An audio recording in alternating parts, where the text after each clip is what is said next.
Hello snowboarders of the internet, I'm your host Avran LeFeber, and in this video we're going to be reviewing the Libtech Jamie Lynn Snowboard. So let's dive right into it.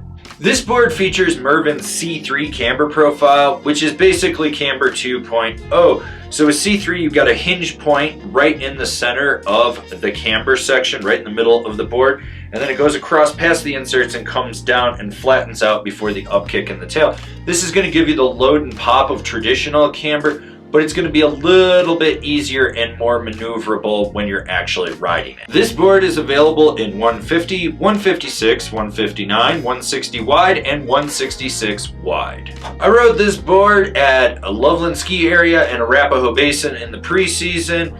I had just a mix of conditions from sunny bluebird, colder temps, perfect corduroy to overcast skies, chunder snow, death cookies, frozen crap, fat skier people all over the run, and I rode it with my Rome Black Label bindings and my K2 Thraxis boots. This board is stiff, and I mean stiff. Sure, it has that slightly directional flex with a ever so slightly softer nose, progressively stiffening up to the tail, but overall it's just stiff throughout. There's a little bit of torsional flex, but not a crazy amount. This board is very stable. I'm sure there's micro vibrations in there somewhere, but I didn't feel it, which means it's also very damp.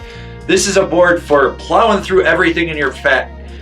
This is a board for plowing through everything in your path and going as fast as possible and not worrying about it. You want to hit some rutted out terrain, it's going to skip right over it, or if it's soft, it's going to push right through it. You really don't have to worry about anything with this board. Haul ass and just keep on going. This board has the most C3 camber of anything I've ridden with C3. I mean, there is an immense amount of it. You want to boost to the moon? Load it up because it's going to rebound and pop. And it is not the easiest board to load up. You're going to feel it fight you, and then when you load it up, it's going to spring right back out. You want to launch a side hit and just send it like a mega booter. Here you go. You're hitting a roller. There's a family of 10 fat skier people. You're clearing them all, or maybe you're landing on little Timmy, but this thing's so stable you're going to kill him and just keep on riding. Don't worry about it.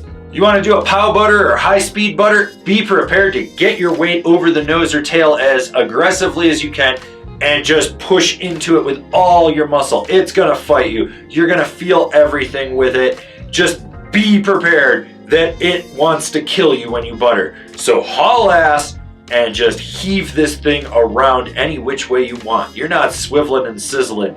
You're squatting and plotting with this thing. This board wants to be on edge, and when it's on edge, it's locked in aggressively.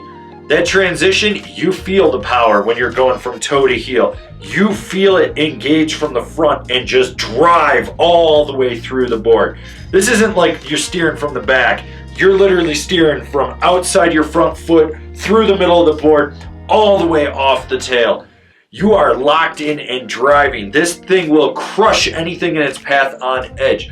Deep, hard, aggressive carves, you're putting your weight into this board, but it's going to give you a lot of fight back out of it. So when you come through that carve, you're going to spring out, transition over into the next one, and repeat all the way down the run. Tight, quick turns, powerful. Medium carves, powerful. Deep, hard, aggressive carves, powerful. In case you haven't got what I'm saying here, this board is very powerful on edge. It has a lot of power, and it wants you to bring your A game. You cannot be lazy with this thing. So who's this board for? The Freeride loving, camber dominant Jamie Lynn fanboy that's gonna charge everything.